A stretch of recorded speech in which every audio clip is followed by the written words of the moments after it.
پنځه ځله استغفار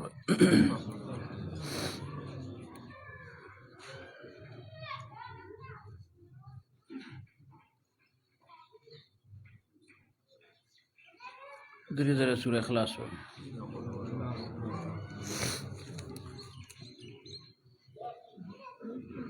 کم دی کسان؟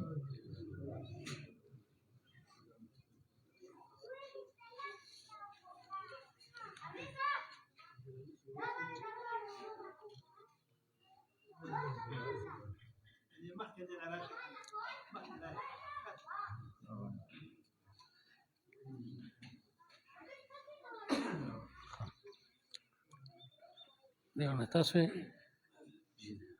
ښه نور څه نومونه لیکل دي.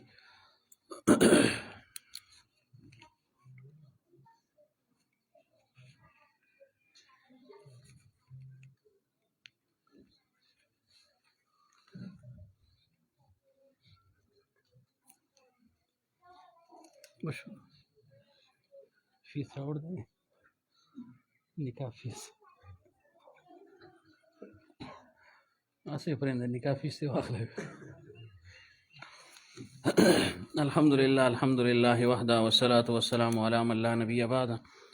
اما بعد فاعوذ باللہ من الشیطان الرجیم بسم اللہ الرحمن الرحیم یا ایہا الناس اتقوا ربکم الذی خلقکم من نفس واحدہ وخلق منها زوجها وبث منهما رجالا كثيرا ونساء واتقوا الله الذي تساءلون به والارحام ان الله كان عليكم رقيبا يا ايها الذين امنوا اتقوا الله وقولوا قولا سديدا يصلح لكم اعمالكم ويغفر لكم ذنوبكم ومن يطع الله ورسوله فقد فاز فوزا عظيما وقال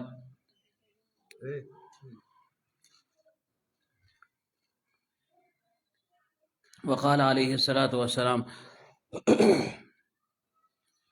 النکاح من سنتی فمن رغب عن سنتی فلیس منی وقال النکاح من سنن المرسلین او کما قال علیہ الصلاة والسلام. عبدالوارث تاسو بی بی ماجدہ بنت عبدالعلی په عوض د څلور تولې سونې مہر محمد نعمان ولد مختار محمد ته نکاح شرعي سره ورکړو. بی ماجدہ کې لور عبدالعلی دا او د نعمان لپاره زوی د محمد مختار دی ورکړی او ورنکړل.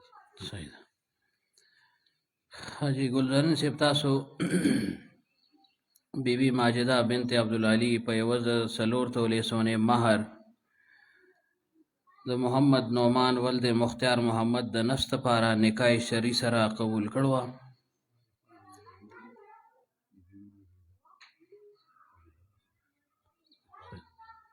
بارک اللہ. درود شریف وائے. اللهم صل علی سیدنا و مولانا محمد النبی الامی وعلی آلہ وسلم تسلیما. یا اللہ زمانگ دا ناس خپل بارگاہ قبول کیا اللہ. سچی واو دے اللہ دیمن دے عمل توفیق را کیا اللہ. قل دے ہوگ حبیب صلی اللہ علیہ وسلم یا اللہ کامل اتباع نصیب کے ہر سنت دا عمل توفیق را کے اخبل تعلق خاص اخبل معرفت محبت و مین اللہ زمانگ دے ٹول نصیب کیا اللہ. دے ثواب اللہ زمانگ شیخ علی مقام تا ورسائے درجات عالیہ نصیب کے قبر منی اللہ جانورات و باران ورائے زمر اولیاء کے آغا مقام ورکم کے ساتھ شان سر لائق تے. قل دے ہوگ حبیب صلی اللہ علیہ وسلم یا اللہ دائمی رفاقت و صحبت نصیب کے دیو فیضات نے اللہ منگا ٹول بہر امن کے دیو فیضات دنیا گٹ گٹ تا ورسائے منگ ٹول یا اللہ دے ذریعہ پتور منے استعمال کے تمر یا اللہ دلتا جی موجود دے یا غائبین دے اللہ ٹول یا اللہ پسلہ کے سخ قسم حاجات تے اللہ غیبی خزائن سر پورا کیا اللہ. تمرا پریشان حال اچھی دی اللہ دیا وہ پریشانی ختم کیا اللہ. سومرا چی اللہ مخروض دی قرض ادا گئے صورتوں پیدا کے سومرا چی بے اولاد دیا وہ تا نیک نارینہ صالح اولاد ورکے چا اولاد نافرمان دی اللہ غفر ما بردار کے کم چیز رشتوں پر طلب دی اللہ سنت مطابق خخ رشتے ٹولو تور کے دا نکاح چوش اللہ دیکھ انتہائی برکات نصیب کیا اللہ. جانبینوں کی اللہ دوارا خاندانوں کے انتہائی اتحاد اتفاق الفت و محبت نصیب کیا اللہ. بے اتفاقین یا اللہ بے التفاتین یا اللہ جنگ جگڑوں یا اللہ نظر بد نہ محفوظ ہو ساتے یا اللہ. یا اللہ دینا یا اللہ دے پیغمبر صلی اللہ علیہ وسلم یا اللہ یا سنت من عمل شو اللہ دے جملہ برکات دو نصیب کیا اللہ. او یا اللہ دا دے دے پیغمبر صلی اللہ علیہ وسلم یا اللہ دے امت دے زیادہ یا اللہ یا سبب ہو کر دے یا اللہ. اور دیکھ یا اللہ دو تسرور تمانیت یا اللہ و سکون و اطمینان قلب یا اللہ جانبین تنصیب کیا اللہ. ہر قسم آفات و بلیات نے اللہ محفوظ ہو ساتے یا اللہ. سومرا چی اللہ زمانگ مرگری دی اللہ بے روزگار دی اللہ خخ روزگار ٹولو تور کیا اللہ. رزق حلال زمانگ دی ٹولو وسیع کیا رہا فقر و تمدسین اللہ منگا ٹول محفوظ ہو ساتے یا اللہ. او یا اللہ کم مرگرو چی اللہ امتحانات ورکڑ دی دینی دنیاوی یا اللہ مدارس و یا دی کالج سکولوں یا اللہ انٹرویوز وغیرہ جنہوں نے یا اللہ منگا واغسل یا وانغسل اللہ ٹول تا شاندار کامیابی ورکی یا اللہ. دنیا و دی آخرت یا اللہ کامیابی زمانگ نصیب کیا اللہ. دنیا دی آخرت عزتون زمانگ نصیب کیا اللہ. دنیا دی آخرت یا اللہ ذلت نہ رسوائنا یا اللہ منگا ٹول محفوظ ہو ساتے یا اللہ. تمہر بیماران چی دی اللہ پا دی کور کی دی اسپتالوں کی دی ہر سے کی چی دی اللہ دلتا موجود دی یا موجود نہیں اللہ ٹول تا صحت کاملہ عاجلہ دائم مستمر نصیب کی یا اللہ دا دی بیمارے دا رحمت یا اللہ صحت پر رحمت کے بدل کے ٹول تا کامل اطمینان قلب و سکون نصیب کی اللہ. تمہر چی زمان عزیز اقارب رشتہ داران احباب دوستان دنیا نتل دی اللہ ٹولو بخے. شمس رحمان سے دی ترو وفات سے زمان تا پیر بھائیو یا روشن بابا انو مواغا وفات سے دے دین علاوہ نور چکم مرگری دی چارمون منگ واغسل یا وانا غسل کم چې دنیا نه تل دی الله سفر کړ دی الله ته وبخي الله ناتون کې منازل او آسان کې الله څومره چې برزخی خوشاله بندای مومن لته خدای الله به تمام هاي نصیب کې الله قبر الله د جنت باغچو باغچو ګرځي الله څه قسم کمی کوتاهی لغزش وی الله عفو درگذر معاملہ وسره وکي الله او موږ ته مې الله دې سخت سفر تیاری توفیق راکړي الله دا دواړه خانقاګانې نفع سور پورې سرسبز او شاداب وساتي څومره بوټي چې دې کې لګېدل دي الله دې نه باراورې ونې جوړ کړي الله دې حضرت کامل فیض ټولو ته منتقل کړي هېڅوک یې الله مه محرومه کوي یا الله تر څو چې موږ ژوندي یو په دین متین باندې موږ قایم او دایم ساتي او کله دنیا له تلو وخت راشي نو لا اله الا الله محمد رسول الله صلی الله علیه و آله وسلم زموږ په ژبه باندې جاري وساتي سبحان ربک رب العزة عما یصفون وسلام